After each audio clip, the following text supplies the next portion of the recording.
అయోధ్యలో బాలరాముడి ప్రాణప్రతిష్ఠ అంగరంగ వైభవంగా సాగింది. ప్రపంచవ్యాప్తంగా ఉన్న రామయ్య భక్తులు తిలకించి పులకించిపోయారు.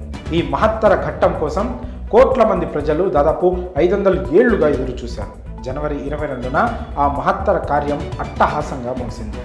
ప్రధాని మోదీ 11 రోజుల పాటు కఠిన దీక్షను కూడా తీసుకున్నారు. నేల మీద నిద్రిస్తూ కొబ్బరి నీళ్లను మాత్రమే ఆహారంగా తీసుకున్నారు. ఇంతటి మహత్తర కార్యాన్ని ఘనంగా ముగించిన తర్వాత మరో బృహత్తర కార్యానికి ప్రధాని శ్రీకారం చుట్టారు. పేద ప్రజల ఇంట వెలుగులు నింపేందుకు అద్భుతమైన పథకాన్ని ప్రవేశపెట్టారు. అయోధ్య నుంచి రాగానే సోషల్ మీడియా వేదికగా ఈ పథకాన్ని ప్రకటించారు ప్రధాని మోదీ.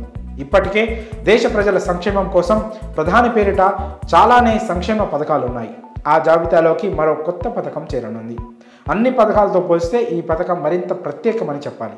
ఎందుకంటే ఈ పథకాన్ని ఆ అయోధ్య రాముడికి ముడిపెడుతూ ప్రధాని మోదీ ప్రారంభించనున్నారు. ఆ పథకం పేరు ప్రధానమంత్రి సూర్యోదయ యోజన. ఆ రాముడు సూర్యవంశీయుడని అందరికీ తెలిసింది. ఆ రామయ్య ఆశీస్సులతో దేశంలో ఉన్న 1 కోటి మంది ఇళ్లపై సోలార్ ప్యానెల్స్ ఏర్పాటు చేయనున్నట్లు జనవరి 22న ప్రధాని మోదీ ప్రకటించారు. ఈ పీఎం సూర్యోదయ యోజన కింద 1 కోటి మంది ఇళ్లలో సోలార్ వెలుగులు నింపనున్నారు. ఈ పథకానికి సంబంధించిన ఫోటోలను ప్రధాని మోదీ తన ఎక్స్ ఖాతాలో షేర్ చేశారు. సూర్యవంశీయుడైన ఆ శ్రీరామచంద్రమూర్తి కాంతి నుంచి ప్రపంచంలోని భక్తులందరూ శక్తిని పొందుతున్న విషయం తెలిసిందే.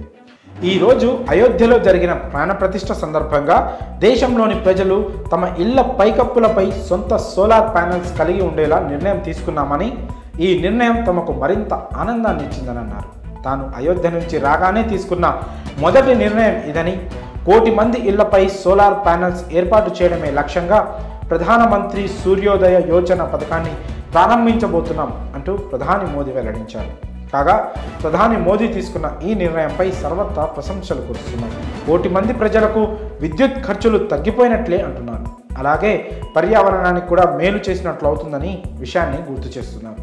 పైగా అయోధ్య రామయ్య ప్రాణప్రతిష్ఠ సందర్భంగా ఇలాంటి ఒక నిర్ణయం తీసుకోవడం, అది కూడా ప్రజలకు మేలు చేసేది కావడం హర్షించదగ్గ విషయం అంటూ ప్రధానిపై ప్రశంసలు కురుస్తున్నాయి.